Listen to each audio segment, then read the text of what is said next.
நாடிய பொருள் கைகூடும், ஞானமும் புகழும் உண்டாம். விடியல் வலியதாக்கும், வேரியன் கமலை நோக்கும்.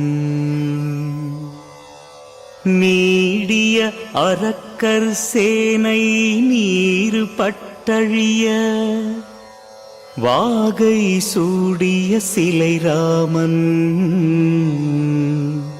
தோள்வலி கூறுவோர்க்கே.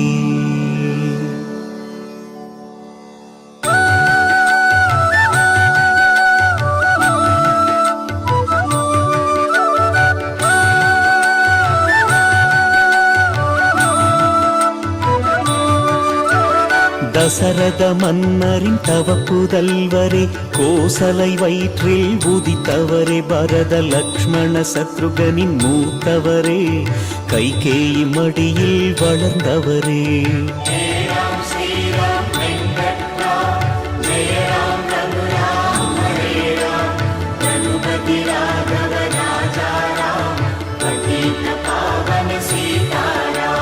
வசிஷ்டரை குருவாய் ஏற்றவரே, கற்பதை கசடர கற்றவரே, விஸ்வாமித்ரரின் அழைப்பாலே காட்டிற்கு சென்றீர் வென்றிடவே.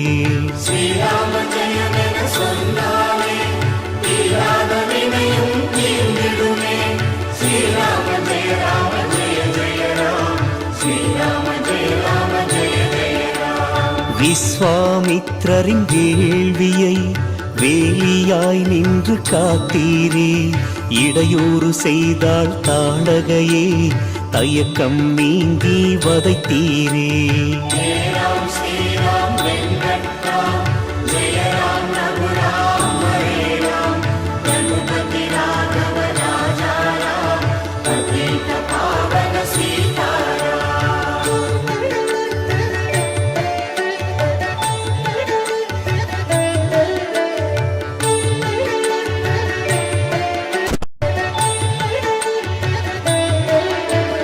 மிதிலா தேசம் நோக்கியே முனிவர் அழைத்து சென்றாரே, பாதையில் கிடந்த கல்லங்கே பாதம் பட்டதும் பெண்ணானதே.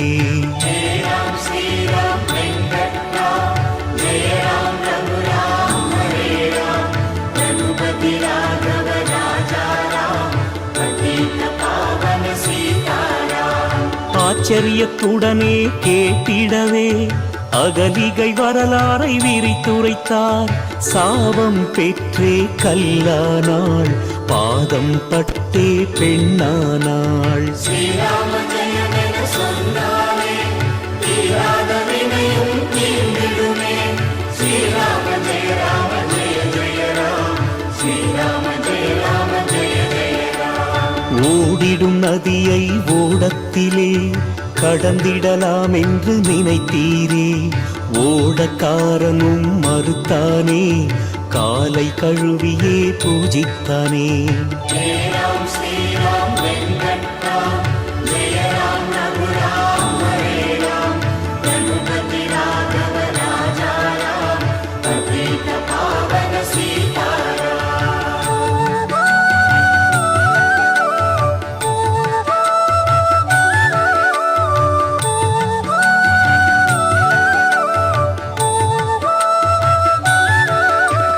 ஜனகரின் அரசவை நோக்கியே மிதிலை நகரில் நடந்தீரே, மாடத்தில் நின்ற ஜானகியை பார்த்து பார்க்க செய்தீரே.